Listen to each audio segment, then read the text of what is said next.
we're going to launch into discovery. So, you know, when we're working with people with the most significant disabilities, often, especially when you're new to the field, you end up, you know, facing somebody across your desk or in your office, and you look at them and you're not quite sure what they're capable of. So discovery is all about how do you get to know a person so well that you really find out what makes them tick, what their skills are, what their marketable skills are, and where in the community those marketable skills might fit.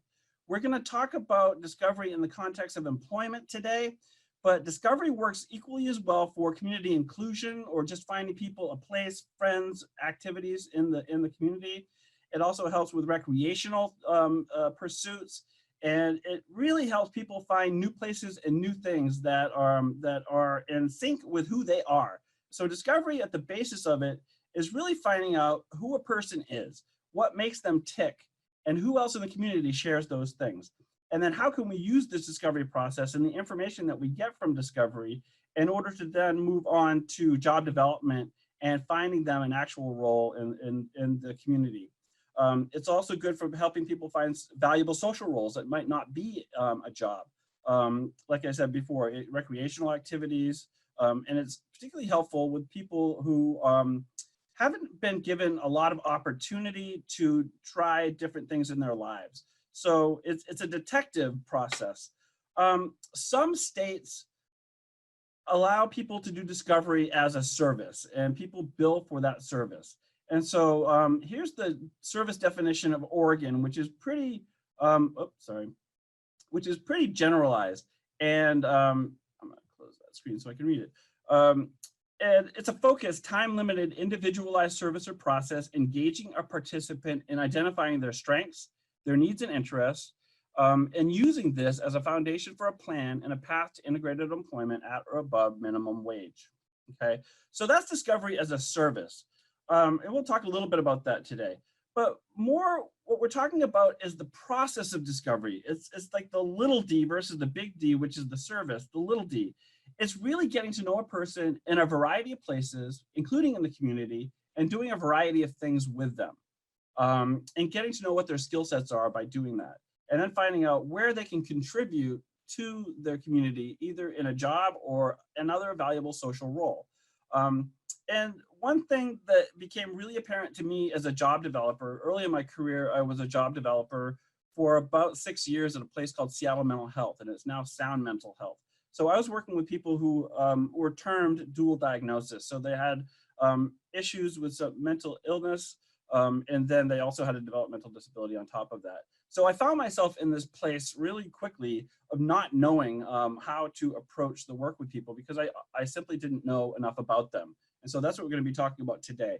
And with the discovery process, it really changed my mind because about what's possible for people, especially when I started working with people with the most significant challenges to employment when Washington State implemented its working age adult policy, which basically said that everyone who's receiving day programs within the state of, who's receiving day program services in the state of Washington needed to be on a pathway to employment. And that kind of blew our minds, actually. A lot of people were medically fragile. A lot of people, when you met them, you really couldn't figure out if they'd be able to get a job or not. And we used the word unemployable quite a bit.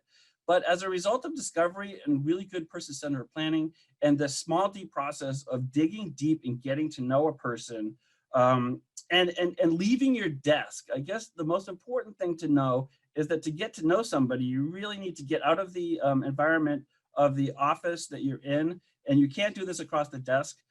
You need to go out into the community and try new things, go to different places and meet new people. And so we'll be talking about informational interviews and how you do that. So what this process of discovery is really digging deep into what a person is all about. We have a rich history of discovery, and I just wanted to point out the pioneers of that. Two of these gentlemen are still alive. First off, you see the gentleman with the ponytail and the mustache. That's Mark Gold. If you haven't seen Mark Gold's videos that were made in the early 70s, you want to see those. He started inventing systematic instruction and showed that people with the most significant cognitive disabilities were able to do really complex tasks if we became better teachers and we broke down the tasks into discrete units and were able to teach to those steps step by step. And by building on those steps, he found that people with the most significant cognitive disabilities could do very complex tasks that included up to 100 steps. And he proved it. And so we're lifelong learners here at WISE, and I encourage you, if you're new to the work or even been at the work a lot, is to continuously learn. And so Mark Gold really took the blinders off a lot of people by showing that people with the most significant disabilities could work and they could do very complex tasks. But the problem was we weren't good enough teachers. And so there's a lot of training out there about how to become a better teacher, how to do systematic instruction. We do some of those offerings through us, through the people here at WISE, including Sean Wood, who's on the webinar today. Hi, Sean. And Mark Gold and Associates really kind of does a great job teaching systematic instruction and showing what's possible. So check out, Google Mark Gold and the videos.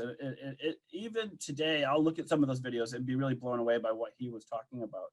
What Mark Gold and Associates turned into, Mark Gold actually died, I believe, in the early 80s. And the gentleman underneath him with the beard is Michael Callahan. Michael Callahan took over MGA, Mark Gold and Associates, and has to this day, and continues to, and for the last 30 years, has been out teaching discovery. They created the classic discovery model, which is a 3-part vocational profile, and it's a narrative. And he talks about a lot of the things that we're going to be talking about today, and the format of the vocational profile is the vocational profile. And so Mark Gold Associates has taught the country and other people in the world how to really dig deep with people and find out what they're capable of. Then comes along Carrie Griffin and David Hammis over on the right. Carrie Griffin's on the top, and David Hammis was a mentor of mine, but he passed away about a decade ago. And they created Discovering Personal Genius.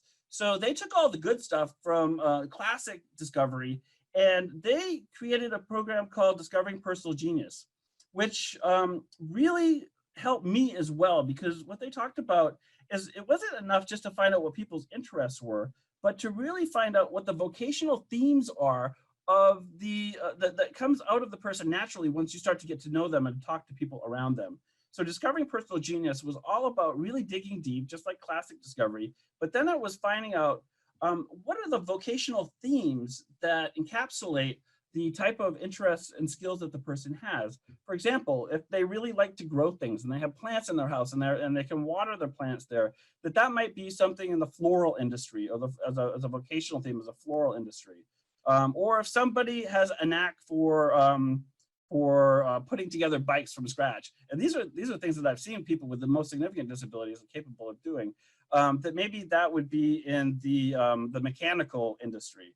So you kind of get my drift. So they were really honing in on discovering what those vocational themes were, and they encouraged people to find 3, and then encouraged people to go out and do informational interviews with people who knew about those vocational themes. And so in their trainings, they actually have people go out and do informational interviews with different companies and learn how to go out and talk to businesses and different community partners and find out what they do there, and then see if there's a fit with the person that they're working with.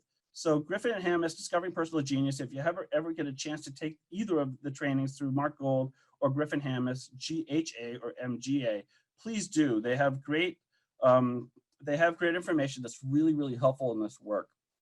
So when we were preparing for this, I was preparing for this with Charlie, and we thought that we'd throw the template for discovery up first, just to tell you kind of what we're talking about with discovery. And this could be as a discrete service if you're being paid for it, or it could be the little d as a process that you're going along with somebody.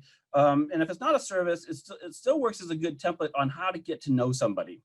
So it usually is about 20 to 24 hours, plus the profile writing is the amount of time that it takes. It's usually a bunch of visits over a 2 or 3 month period, maybe 6 to 8 visits over a 2 month period or 3 or 4 month period, depending on how many hours you get with a person. And it includes observations in the home, visiting neighborhood locations with the person. So getting out and seeing what the neighborhoods look like. going to where they go now. What are their preferred community locations? Interviews with people who know them well, and exploring several different environments for interests and themes. And so, and part of this process can be a person-centered plan or a team discovery meeting to either kick it off or after you're getting to know a person to add to that information. Often we'll do a person-centered plan at the beginning to get some clues about what works for the person and to talk to people that know and love them and begin the discovery with that. But if you aren't able to do that, then you can certainly do discovery by following this template and just starting to go out there and meeting with people. And so again, it really requires going out and meeting people, going out into the community with people and not just doing it in your office. So again, usually 6 to 8 visits, and it could be in your office probably to start because you've got to do the intake paperwork, but don't be dismayed. One thing I want to say up front is right when you meet people, you almost have to put aside your disbelief that they might not be able to do, might not be able to work. It's really helpful, and it really helps the person, and it really helps you in your own work to have a steadfast belief that everyone is capable of contributing in a meaningful way to their community. And so I would say that in the first meetings, you might be presented with somebody who doesn't use words for language, and they are in a wheelchair, or they experience some disability or a challenge that you think might really knock it out of the possibility that they'd be able to work. What I found over time is that if I go into meetings with people and working with people, and I have a steadfast belief that this person is a capable contributing person, and if I take a really close look at what they're doing already in their lives, I start to see how it is that they currently contribute and what their current skills are and where you can build on those things. So you have to really approach this with the steadfast belief that people are capable, and that people, once you go through this process, it's almost a transformational change. I've seen so many people who had very significant challenges and disabilities, but as a result of this process and getting into situations where they were actually able to show how capable they were, that it actually changed their entire lives. And then getting a job can be transformational itself. Whole new skill sets pop out when you start going down this pathway. So throughout that 2 to 3 month period, you're really getting to know that person and figuring out what their marketable skills are, what their valuable social roles are now, and how can you use those to find the people in their community where they might make sense as a job or as another valuable social role. So one thing here too is that we get a lot of stacks of information about people. And often when I review materials from people, I'll look through a 2-inch stack of files, and usually I'll find 2 or 3 pages out of that will be helpful. And so obviously you need to pay a lot of attention to any medical issues, any issues that are of concern, any safety issues especially. You got to make sure that the safety part of this is taken care of, and that they are safe above all else, and as are everybody else. But also you need to pay attention through discovery to power. What is that person's personal power, and how can they balance what they are able to do with what we believe that they're not able to do? Often we get into this work and we see somebody with a disability, and we tend to think of them as really stuck with those disabilities. But what I found, for example, my father was a very capable man, very capable businessman, and then he had a major stroke. After he had the stroke, he lost his ability to use words for about 2 months, and then that started to come back. And now he's in his 80s, and he struggles to hear and understand what people are saying. But this historian self kind of came out of that process for him. He started researching different parts of the world, all the way back to the Ice Age, and writing books about the history of India, for example, or China, or of Italy, of Rome, of Great Britain, and this whole new skill set popped up. And so what I've noticed is that when people have really, really significant disabilities, very often they have very amazing skills that also come out as a result. And I'm not sure if it's a cause and effect thing, but I see it over and over, that people who are very limited in one area often have really great skill sets in another area. And so this process really helps you help that person move into the life that they want. So when you're reviewing information about people, and when you're especially looking at the stories written about them around positive behavior support plans, or if there's a real difficulty with the disability, you want to be aware of those things, but don't be limited by them, because there's a difference between looking at somebody in a strength-based way versus a deficit-based way. And so what I would tell my early job developer self back then is not waste so much time in the office initially with the person, but get out and meet the people that the person's around. Go out and see who they know, see what they do, and see who they do it with. And so we start building teams right off the bat. You can't do this work really effectively alone. You want to really rely on the team members that you can engage in this process and to help move that along, because they have a lot of great a lot of great knowledge about the person and what they're capable of doing. And so through informational interviewing and through interviewing with the team and setting up the team, you can really get to the people who can help you the most, including family, including friends, including people in the community. What are some of the groups that people belong to in the community? Go ahead and annotate on the screen. I'll write up a couple. What are some of the groups that you know the people that you work with might have contacts with in the community that might have information that's helpful for people? Go ahead. I wrote up churches. Who else are community groups that people are in? Schools, absolutely. And schools usually have really good records. Sporting groups, absolutely. Church, camps. Sports is a big one, huh? Recreational things, community centers, YMCA. Volunteer sites, absolutely. A couple other things is you can talk to people who are doctors, other people in the community that they're involved with. Their dentists might have some information about how to do complicated, how to work with somebody, if they've got issues with that. So, a lot of people that we're talking about now from community groups have already figured out a lot of the information that you're trying to figure out for the person to get a what do we got in chat here? Can't annotate on screen, Kirk. Well, maybe Tyler can help you with that. YMCA, farms. Okay, great. Places they shop, absolutely. Great, thank you. So those are just a few. So also case managers, residential supports are hugely helpful. DD and DVR counselors, teachers, doctors, therapists, clinicians. So you get my drift. You're going out and you're finding other people in the person's community who know them and have figured things out.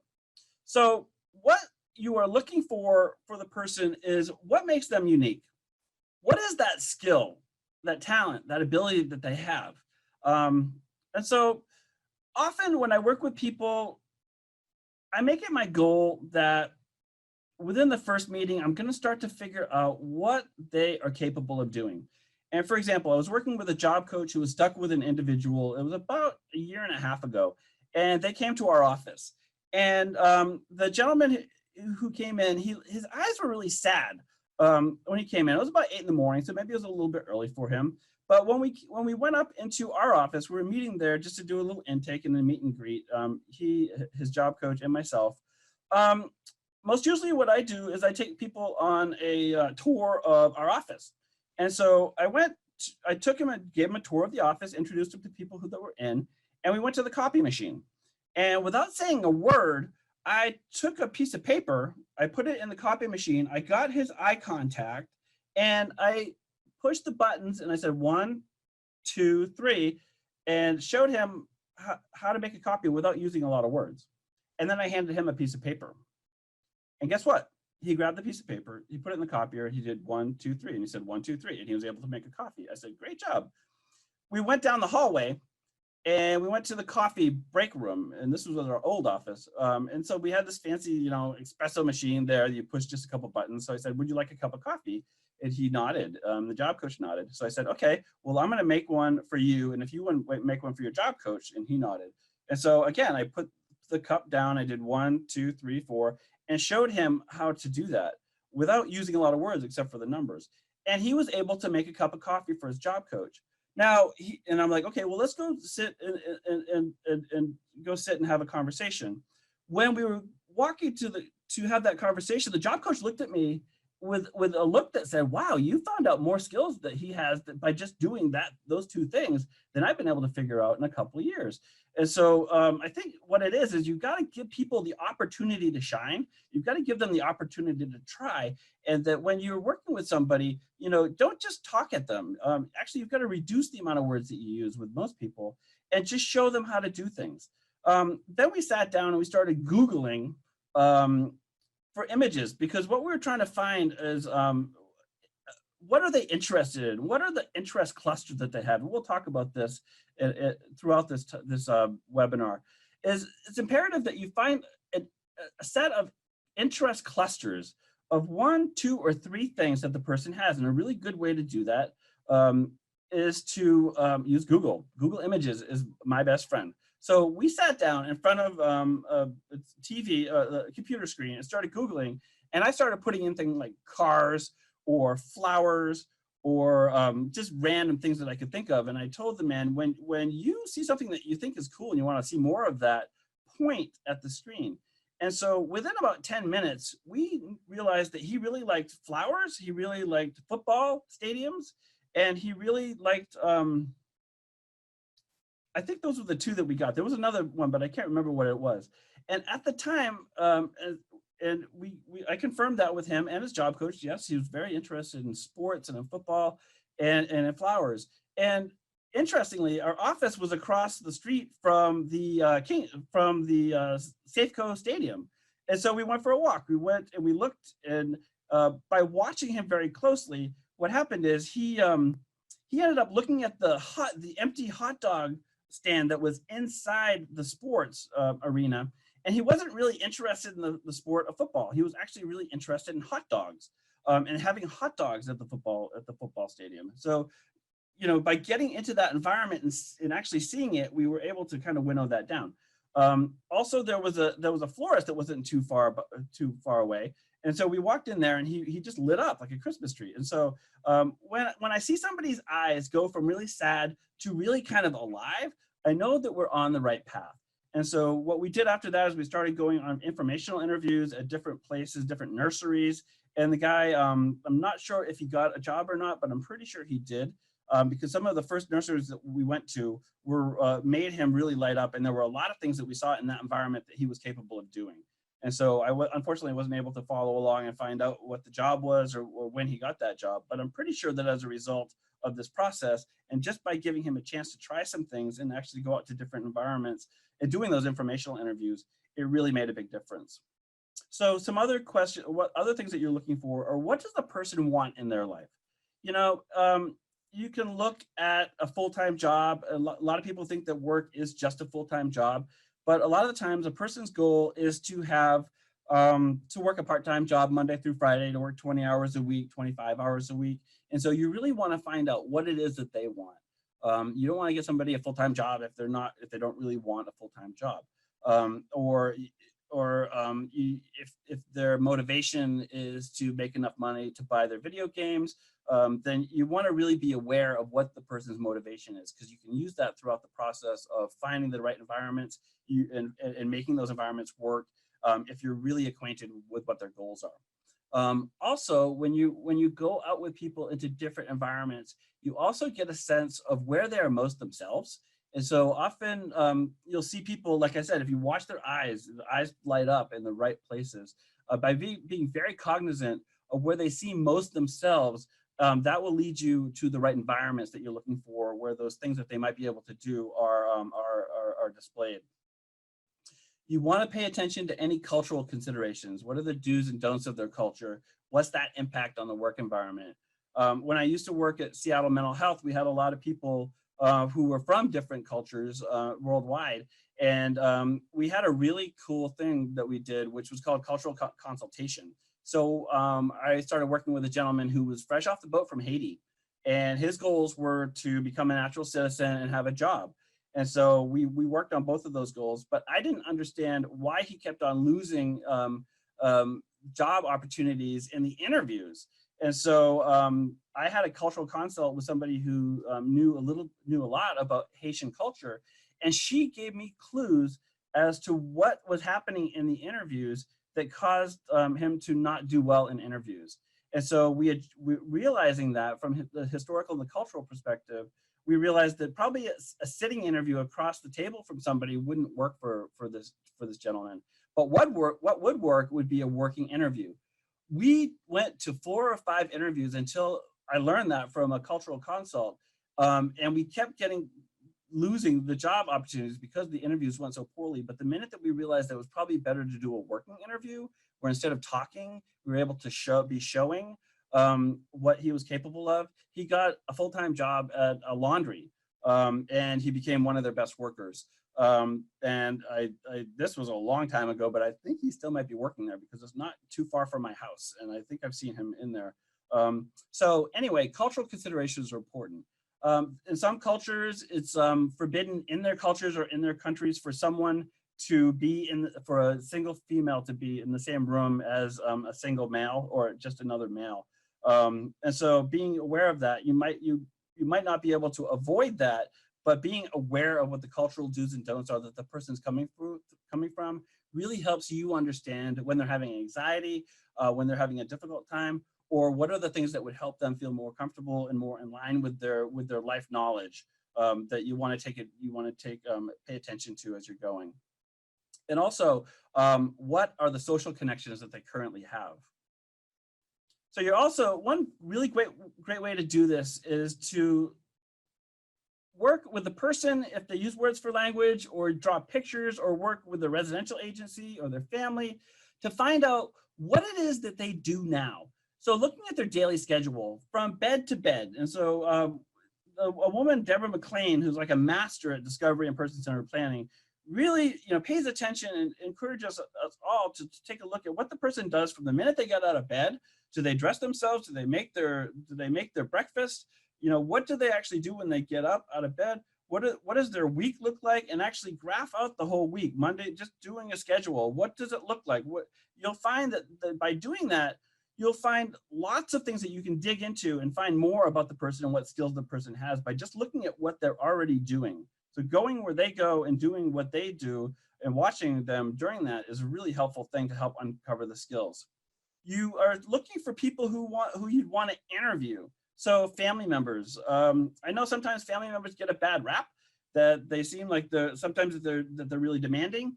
But you know what? I get as close as I possibly can with people in the family because they have learned a lot about the person, and they have the information that's going to actually act as a key to open up a lot of the possibilities, because the person has survived a long time. They've figured out a lot of the coping mechanisms or the ways that they can accommodate their life in order to be successful with the disability in place. So you want to talk with those people and interview those people and really dig into that information as well. What strategies help this person be more independent and be more successful? The more you start asking these questions, the more you'll realize that the person really is a capable, competent person, and they figured out a lot of things. My personal belief is that we need to make a big switch worldwide from our current understanding of disability, which seems to be more of a burden, to being a disability being our greatest teacher. I think that basically we're not just learning how to figure out how to get jobs for people with disabilities to get them into the workplace, but almost all of us are going to have a disability sometime by the time we die.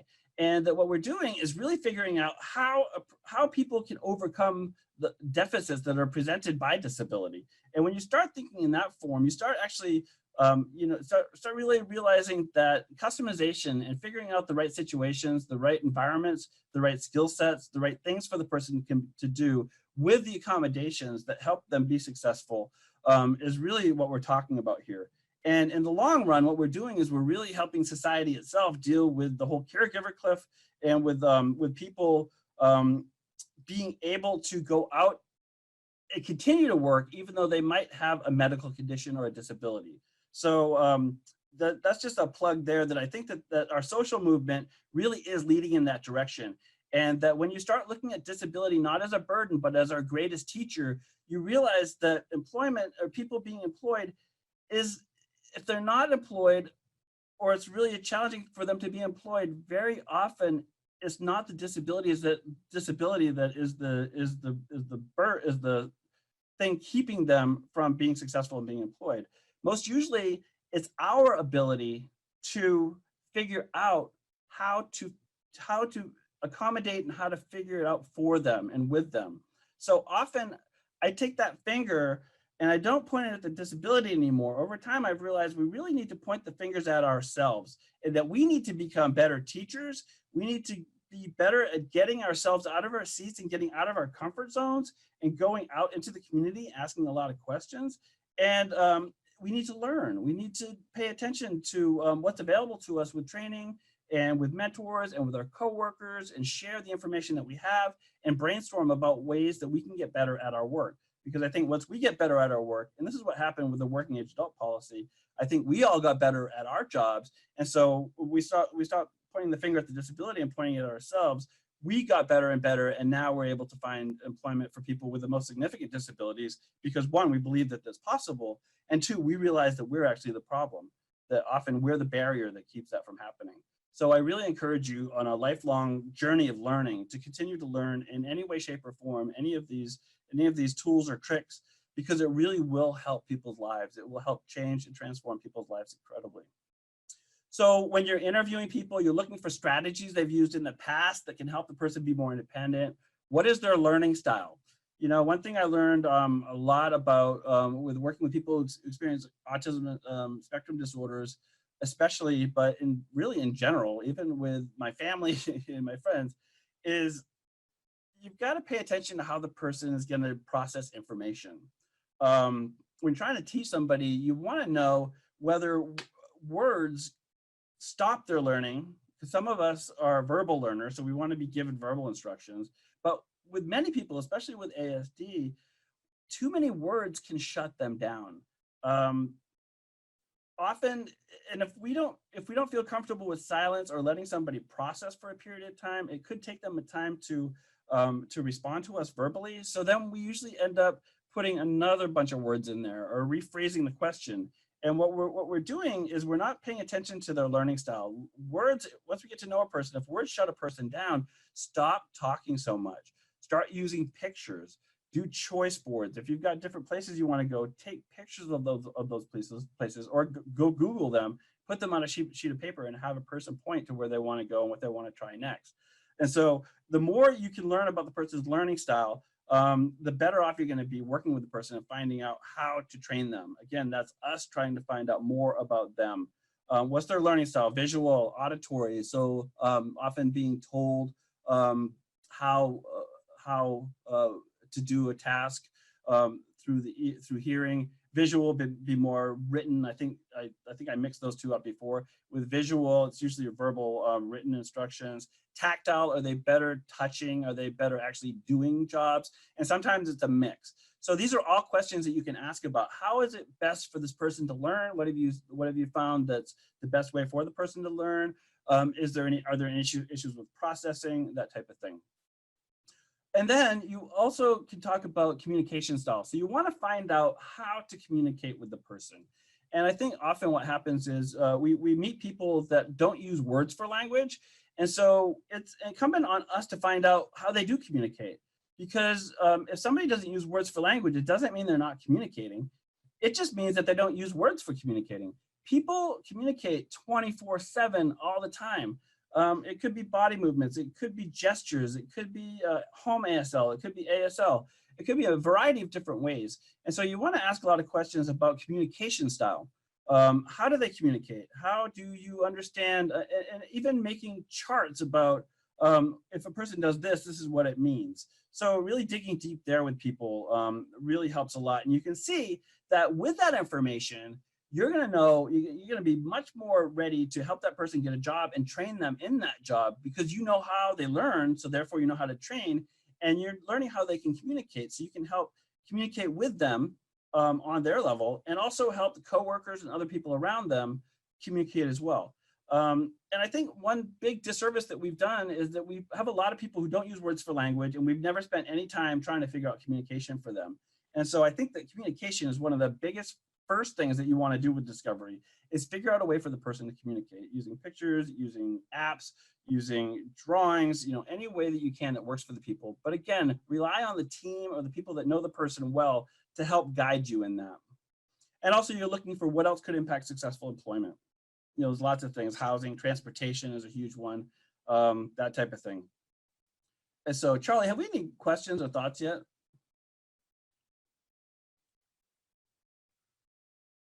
I haven't seen the chat box light up. So let's see. So how do you do this? Tips for discovery interviewing. So you're going to be interviewing people.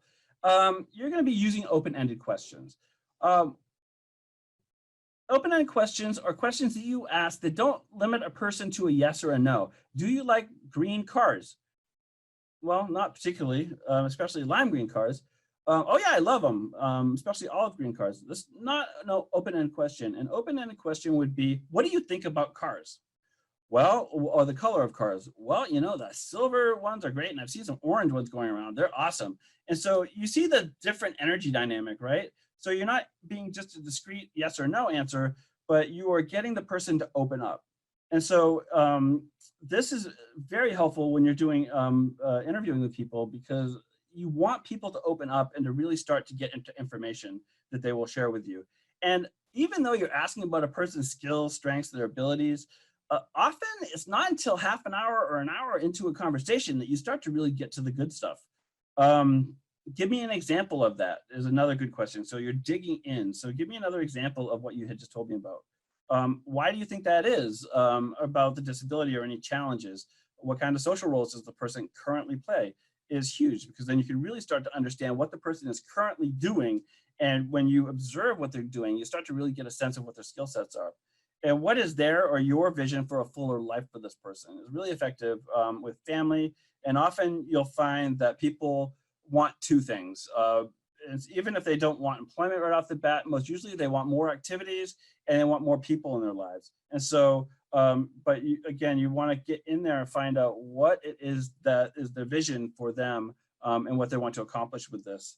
And another piece of this is that, I think we usually will respect a response to a question in about a second and a half to 2 seconds, or maybe at the most 3 seconds. If it's more than that, it's awkward. But we need to give people time to think. And so I encourage people who are doing discovery or trying to get to know people in whatever capacity through the little discovery process, really get good at feeling comfortable with silence. You want to ask a question, and if people don't have an answer right away, you want to just be quiet. You don't want to cut off what possible ideas are about to come out. One thing I do with people when I do discovery and I do person-centered planning, and it kind of freaks people out a little bit, and I do this with my friends or when I meet new people as well, is I ask them, what is this person's genius? What do they do better than anyone else on the planet that you know? And then I shut the heck up and I wait. And most usually people say, well, I don't know, especially if it's about themselves. And I say, if I say anything, I say, well, yes, you do. And guess what? If I wait about 15, 20 seconds, you can't get the person to shut up after that. Once you start opening that doorway, once you start asking a question on that level and start people opening up and letting them know that you're there to really find out what that makes that person tick and what their specific thing is, what their genius is, what I call it, then you're onto something. And so you got to give people time to think in order to get to that space. So how is this helpful? It was developed and it's extremely helpful as an alternative to a standard vocational process. The vocational rehabilitation world has a lot of standardized tests, has a lot of written tests. And honestly, those can sometimes not work really well for people with intellectual and cognitive and developmental disabilities. And so it's an effective way to assess a person that isn't that. It's based on observation. It's really helpful because it lets you get out there and see a person and see how they are uniquely skilled. And really looking at their day and looking at what they're doing right now gives you all the clues that you need to see where they might be going or what might want to go. And these interviews are really helpful. It gives you an accurate assessment of what the support needs are. So you can see, talking to residential agencies, talking to the community guide, talking to the family, how do you do an outing to the restaurant? How, without, the person, hitting themselves too much, or how do you cope with that? Um, what are the supports that a person needs to be successful is a really great question too. So just a really good discovery profile will give you an assessment of what the support needs are that the person needs to be successful, and that will be transferable to the work that you're doing with them as well. It allows you to observe a person and what the environmental impacts are on them and what influences them in the environment. And so, especially people who experience autism spectrum disorders, often there's not always, and everyone is completely unique and different, but very often there are sensory issues, and not just with ASD, but with everybody. Flickering lights, fluorescent lights, the number of people around, the dustiness, the temperature, what the sounds are. So looking at the different environmental impacts, and we'll talk about that in a minute, of doing environmental analysis, getting to know what types of environments are appropriate for the person and what aren't, are equally as helpful. And I think one thing that you're looking for during this process is not only what are the skills the person has, but the environments and the type of people that the person tends to get along with the best, or the type of people, environments that the person goes to or lights up in or is most themselves at. Because I think once you get the sense for the environment, the type of people based on the interest clusters, and then also the skills, you start going to the places where those environments are and talking to people there about the skills. And then you start to see what the matches are between the person and what they're capable of doing and potentially getting a job in those places. And so environment's has a huge impact on people. And I think far too often we don't pay enough attention to that. It also gives a variety of multiple perspectives on people. And each person's gonna have different stories and different tips and tricks. And so what you're doing is you're really digging deep and you're fleshing out a really rich narrative story about the person. It also, of course, allows us to focus on strengths rather than deficiencies. And folks, we've done a pretty bad job of that in our lives and setting up our systems. Every time, think about it, every time anybody goes to any type of a meeting, basically they're talking about what the deficits are, or what the person, what the deficits are, what the problems are. And then we start problem solving and starting to fix the problems. We're not talking about that here. We will approach problems, but we're going to approach problems from a strength base. We're going to be looking at what their strengths are and what their abilities are, and then how can they be successful doing those things despite the fact that they might have some challenges, and how can we help accommodate everything around them so that they can actually express and contribute in the way that they were meant to.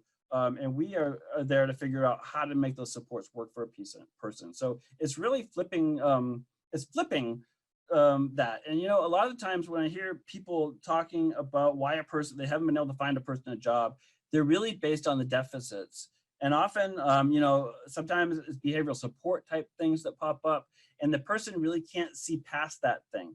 But I encourage you to see past that thing. Whatever the challenge is, we can figure that out. If you find the way to contribute, or the thing that the person's really good at and can contribute at, you will be problem solving in a different way. You'll be jumping over the problems very often. Sometimes problems go away once you start finding really rich things for a person to do that they really enjoy doing. But at the same time, if you just try to problem solve and stick to fixing the problems, you're never going to get to a new vision.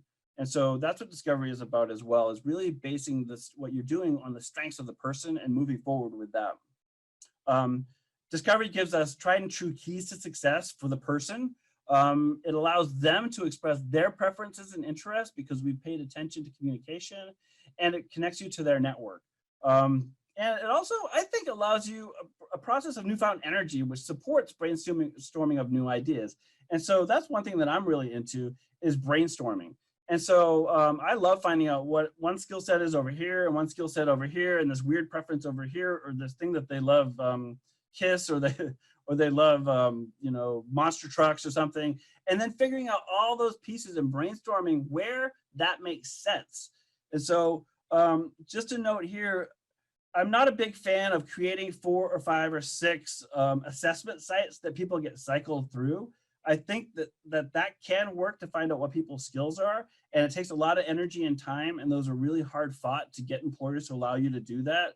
Or, you know, in volunteer sites, paying attention to unpaid labor rules, that you're able to find places that do that. But I think that the more important thing for each person is not to set them through a series of work trials at first, but really get to know them first and go out and create new work trials based on what you've learned about that person. I think is a much more highly effective thing. And you will find the environments and the right people for those, for the person to be with. And you'll find where their skills make sense once you do that. But you can't do that if you're cycling people through pre-made assessments. So anyway, discovery is about really finding out what makes a person tick and then developing customized opportunities based on that. And most importantly, again, it requires us to raise our own expectations and belief about the person and how they can contribute. So start with yourself and move forward and have fun. It is going outside of your comfort zone, but what happens is people's lives start to change and they start to become who they're meant to become. And the disability doesn't become their label, but their label becomes their name, and their name becomes associated with being the best busser in the Denny's in Puyallup. So that's a guy that I know that just got a job and loves it at the Denny's.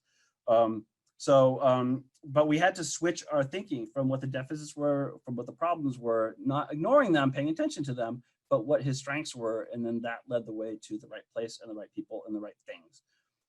So the mindset is strength and possibility based. You're seeking skill sets and you're delving into those skills to reveal sub skills. We're going to practice that in a minute. We're seeking information about where a person is at their best and what they're doing when that occurs. You, as having a mindset, is to be immensely curious and intentional, focus at all times on what you are observing and not judging it, but really taking a look at what is actually going on and seeing it objectively and adding that information to the process so that you understand what the pathway might look like for this person moving forward. But you've got to be really curious and very intentional and go out and just keep seeking information. And at the end of this, we're going to be talking about informational interviews and how you do those. And also you want to, mindset also is that you really want to be seeking information about how can you help this person be independent. So, you know, we often will go in and try a job for a person or show them how to do a job, or the employer will have us help them train the person. You want to be really clear up front that you're not going to be doing this person's job or doing the trials. You want to put them squarely in the role of the employee and that you want to help them become more independent. And I think once you start building that concept around people with their coworkers, then everybody gets into the game and then everybody cheers when the person becomes slightly more independent. And using things like systematic instruction, you can get better at helping people become more independent. And you know what? Before you know it, you're asked to leave, which is awesome. And the person has a whole group of people around them who knows their skills, knows how they learn, and they've got a whole new life, really, in a lot of situations. So the mindset, again, being prepared to go out constantly, meeting new people. You want to make sure that you are not getting stuck in the negativity or perpetuating the negative beliefs about a person. You want to really try to be the one who makes their eyes shine, is what how I say it. That's kind of one of my goals with people. And it isn't that I make jokes or make fun or try to be lighthearted and that type of thing, although I do that sometimes. It's more about showing the person that they are capable. And nothing does a better job of that than a good discovery process and a good person-centered discovery process like we're talking about. And focus on what works or finding workarounds for things that haven't worked yet. So if a person isn't having a problem, really get creative and try to figure out how to help them get beyond that, because that'll help change their story too.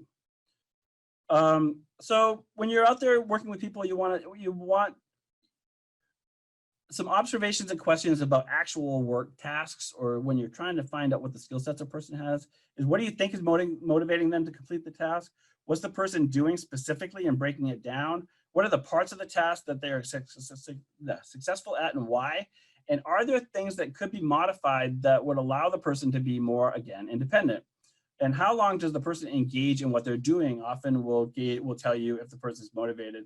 But also you can tell by what their focus is. If you see somebody who's distracted by trucks or the sounds of trucks, that might be a problem if their job is to be the janitor at the Big Five sports, and it keeps distracting them.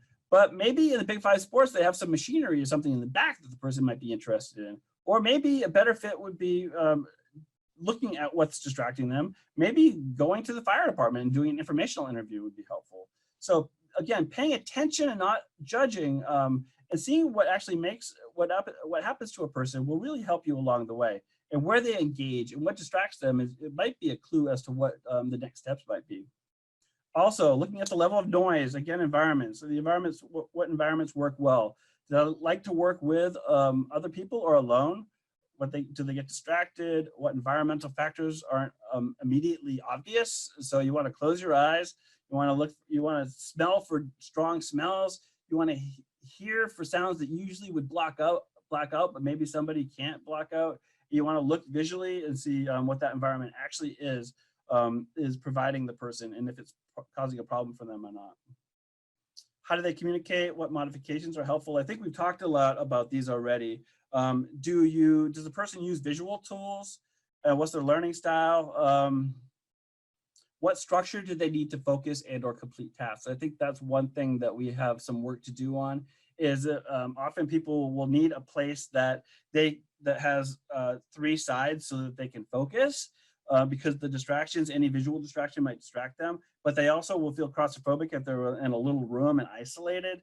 And so you start to look at really what needs to be set up to make that person successful, allows them to focus, but also let them to complete tasks, but also to feel like they're free or they're able to move, all based on what you've been learning about the person.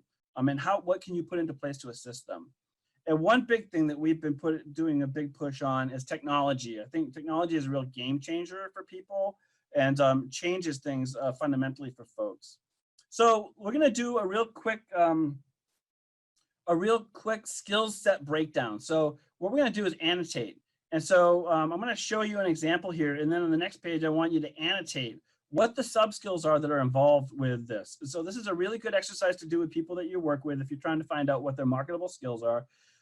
You list, after having gone to their home, gone out to where they go, seeing what they do, you write what the person is capable of doing in their home, school, and the community.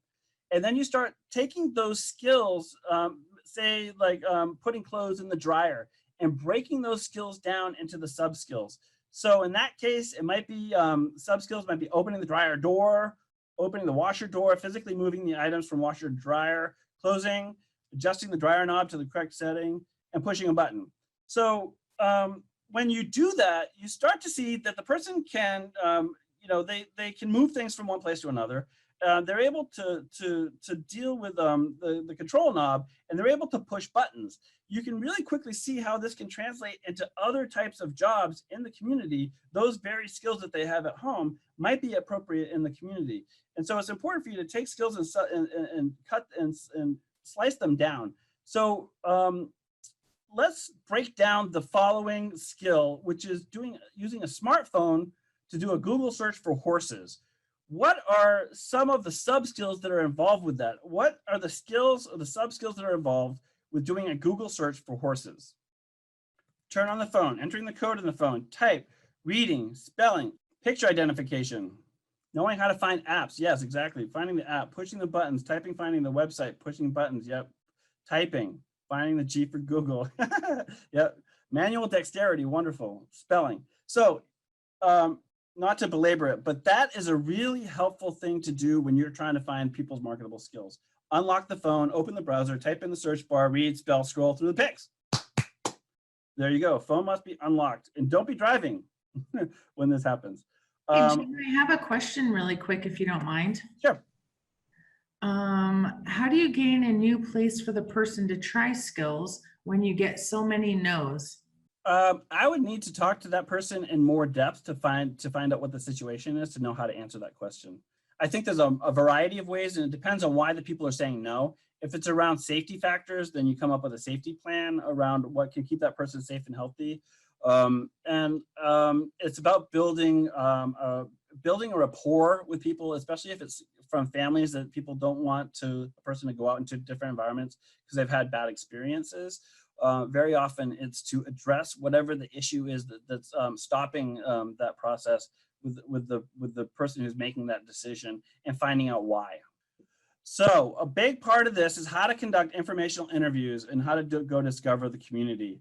About 3 years ago, a coworker of mine, Emily Dart McLean, or Emily Harris, sorry, and I started taking people out on we did a 2-day informational, 2-day discovery training.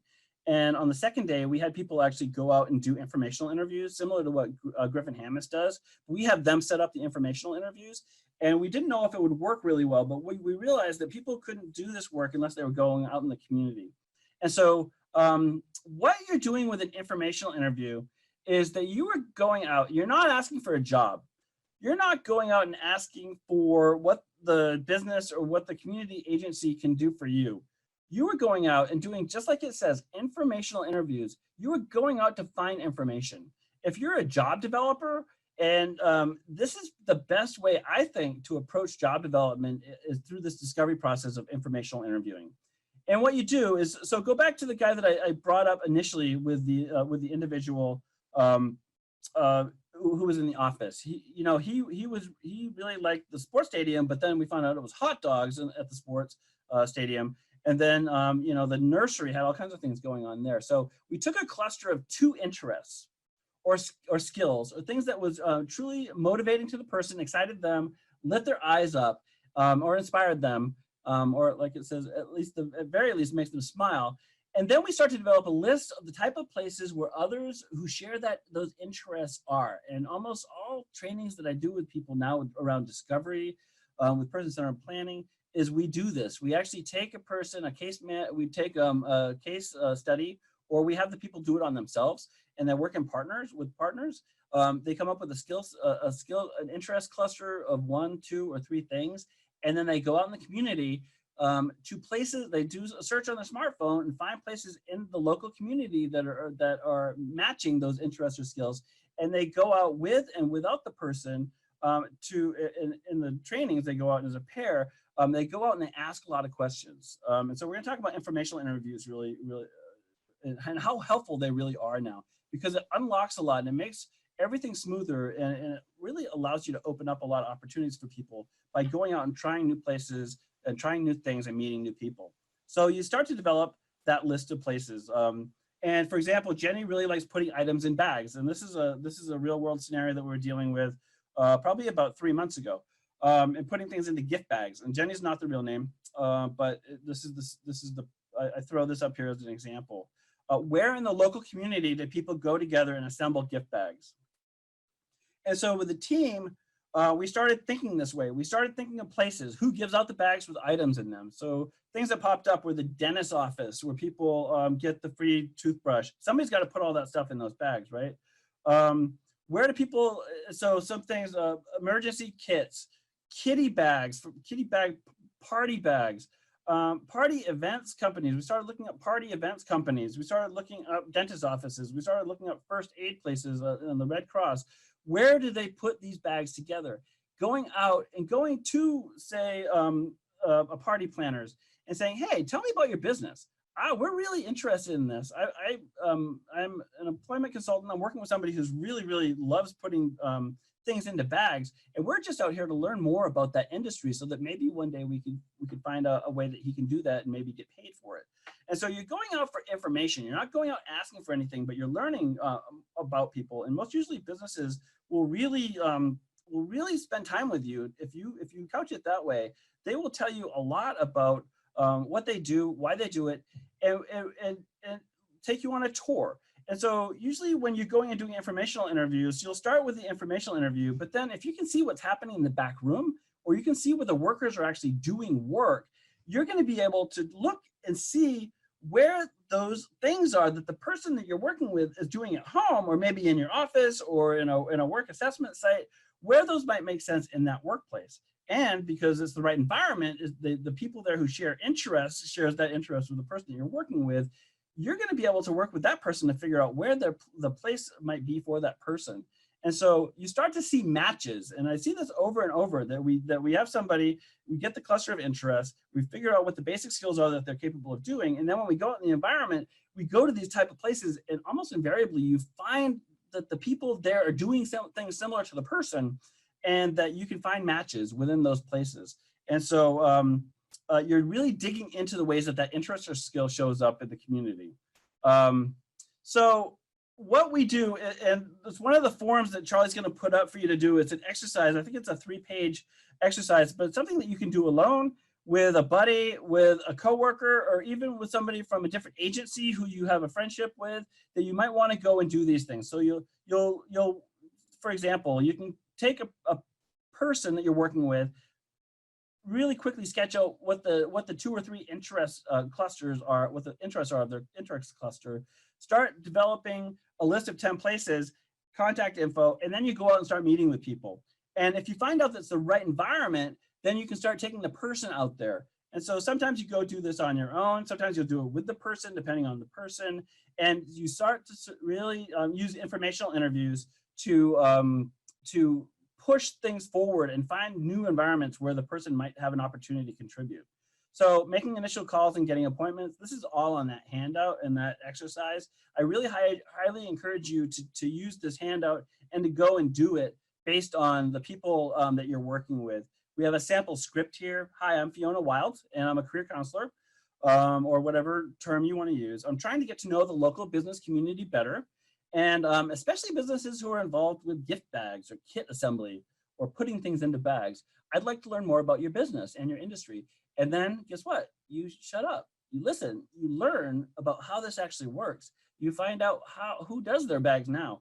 You get to see people doing it. And so it really is a way that opens up a lot of opportunities for people.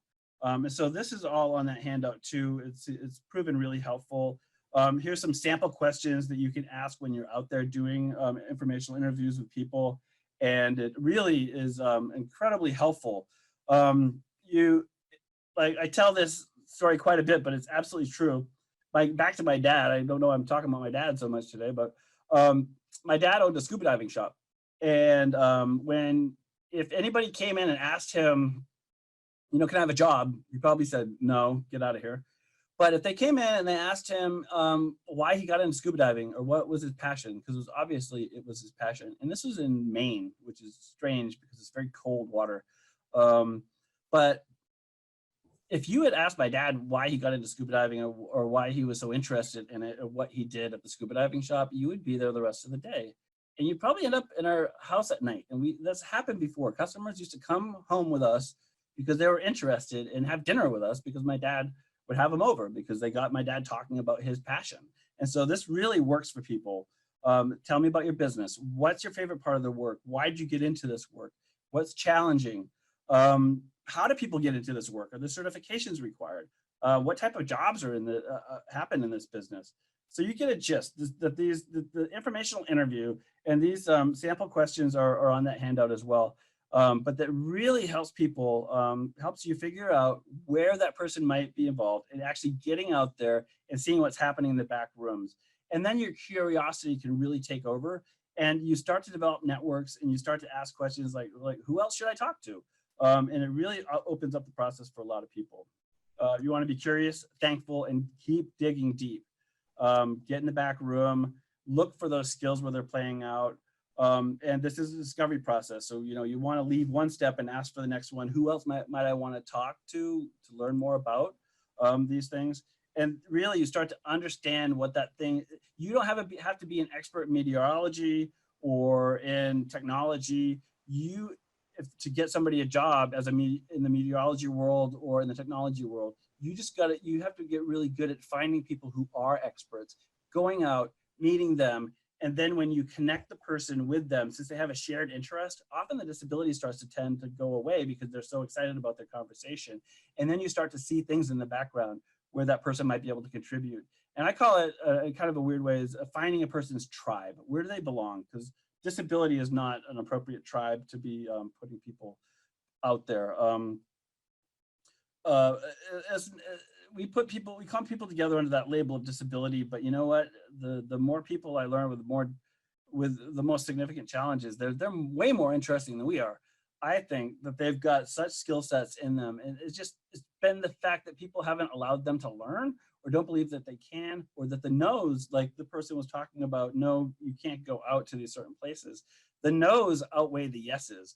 And so what we're really trying to do is figure out where the yeses are, because you know what, somebody could be horribly non-functional in a widget factory, but incredibly functional in a different environment, in an office environment with eye gaze software where they can write code, you know? So you've got to find the right environment. What was it? I am going to butcher this, but Einstein said you don't ask a fish to climb a tree. I think that's what he said, something like that. You get the point. You know, you got to find what makes sense for the person and find those matches. And so the informational interview process really helps build understanding and relationships in that industry. And over time will really yield what you're looking for. So I just want to make some comments here about discovery and what the mindset is that's most effective when you're doing discovery, when you're working with somebody. We have a lot of chatter going on in our heads. We need to put that aside. And I won't say we should. I'll tell you what I do. When I'm driving to an appointment, or if somebody's coming in, I'll take a walk. I'll clear away my thoughts about what's happening in the morning, in the afternoon. I will clear away what my problems are, my worries are, concerns. I'll turn my phone off. I'll turn the ringer off. I'll stick it in my pocket, or I'll stick it in my bag. I will be 100% present when I meet that person. When I first meet that person, I will say, hi, my name's Jim. I'm here to work with you to help figure out where you want to go. I'm going to be absolutely respectful with you. I am going to listen to what you say. If something doesn't feel comfortable, let me know in any way or shape or form, but you need to communicate with me. And so even when people don't use words for language, when you start approaching people and being absolutely present with them with a clear mind and totally focused on them, they really get it. One of our board members, Santa Perez, said the other day, she was taking a class and she did an activity, but she said it's very common, and she's a brilliant woman, very smart. She works with the Nevada legislature on many things, and she's just a very intelligent woman. She happens to have cerebral palsy, and so she might not look like that to people at first glance, but she says that a lot of people, she knows instantly whether somebody has cleared their mind, is respectful, when they just say their first words to her. And she knows whether they're going to be an advocate or if they're going to be somebody who's going to end up harming her. And when you start going down this road with people, let's be really clear. If you're not in it to really help that person and help them transform their lives, then you can do as much damage by making promises or getting their hopes up and not fulfilling on that. So it's really important that you do this work well, and that you take the clue from the person, you develop that relationship in that respect first. And the only way you can do that is to really clear your stuff away and be fully present with people. You want to be objective and assess what you're seeing. You want to avoid judgment, but just note that it's happening. So you're looking at the mechanics of what's going on. And from that, you'll see how the person does things, what their preferences are, and you'll learn a lot about how to help the person move forward. Often when we assess or we make a judgment about a person, the judgment will stop us in our tracks. We'll think that a certain thing that they do means that they don't want us there. That might very well be the case, but you really want to pay attention to the fact that you're not judging them, especially around motivation. If you feel like somebody is not motivated to do the task that you've laid out in front of them on your desk, the sorting or whatever it is that you set in front of them, and you say, oh, they don't want to do that, they're not motivated to do that, realize that they're not interested in that maybe. You know, if you're judging that they're not motivated and then that turns into they're not motivated to work, then you've made a wrong turn. It's really important not to judge, but to actually just assess and watch and very clearly clear your mind and see what's actually happening step by step. And what's working for them and what's not working, because that's where you start to see the strategies that are going to help support the person, what their natural preferences are, what they go towards and what they go away from. And so your judgment can really mess that up. A big part of this is active listening. And we've got about 15 minutes left. Yep. So active listening is the process of really fully engaging with people and being in conversation with them, paying attention to them. You can't learn until you listen. We often, when we're in conversations, and I'm the worst at this, we have conversations and I'm not even listening to what the person's saying. I'm almost thinking what I want to say in response, or my great idea, or the thing that I want to say. And I like, oh, okay. And I wait for an opportunity to say that thing. When I'm working in discovery, I try not to do that. And I'm getting pretty good at not doing that. You need to understand what the person's saying. And if they don't use words for language, or you're trying to figure out how they communicate, watch really closely. You will start to see the nuances. You'll start to see the ways that they do communicate. So what you're paying attention to is the content of the conversation. Like, what are you talking about? What's the tone of the speaker? You know, what's the emotional intensity? How are they responding? What do they actually look like? And what do they sound like? And what does that mean? And so if you're looking for more information about that, you can dig into the people that know the person already, or by now you're probably figuring out what that thing means that they're doing, and paying attention a lot to body language. Only about studies back in the 80s when I was in college said that basically communication between human adults primarily was about 25% verbal and 75% nonverbal. And that's so people who don't use words for language, you're going to really want to dig into the nonverbal aspects of that. And active listening isn't just listening to what a person says, but what they're doing and how they're communicating and the ways that they communicate uniquely. Are you an active listener? So some tips and tricks with active listening are obviously put away your cell phone. You know, that's becoming the norm sometimes, is that people are checking their cell phones even during meetings. If you're working with an individual, trying to figure it out for them, don't do that unless you're using it as part of the process and you're bringing them into it, that you're doing Google or whatever you're looking into, and explain what you're doing. But don't go get on it and start checking your Facebook. Making eye contact obviously is very important. When possible, and if advisable. Sometimes I've met people where I've been told, do not look the person in the eye. You might get socked.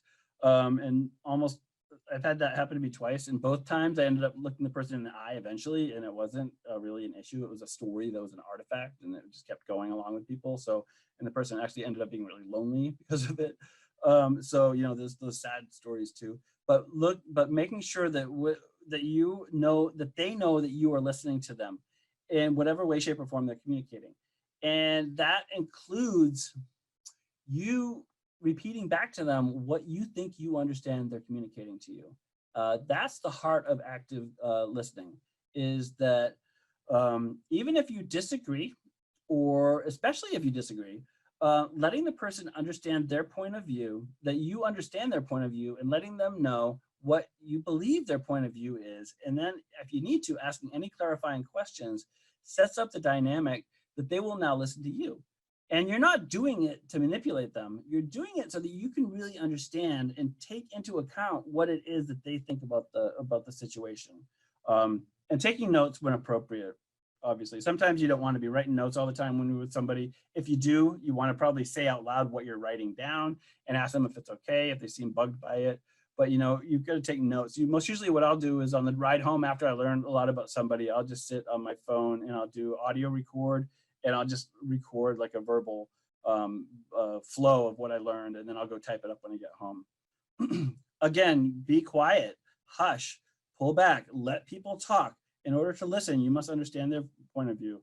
Let them finish their thoughts, and then act. So what you're doing is you're really taking it back. You're really dialing it back. You're slowing things down.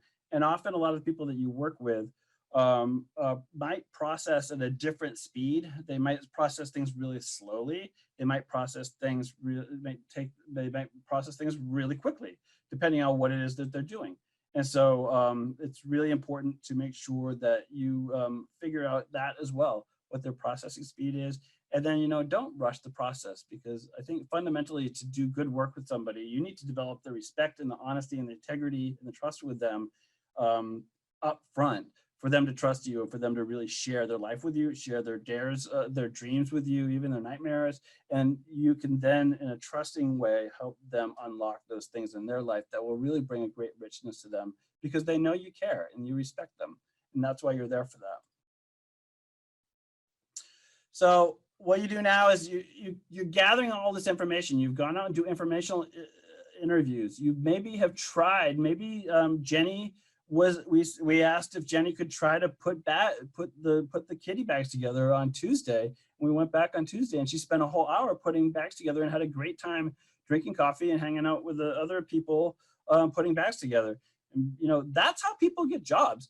When we do informational interviews as part of training, and usually the groups are 20, 25 people, almost always 2 or 3 people come back and they say, oh, this place is actually hiring. If we had the right person who knew how to do finish on a cabinet, which is basically using a paintbrush and, you know, all the skills that are involved with that, then they would hire them. And so just from the informational interview process, things really start to pop out. So you want to capture all this information.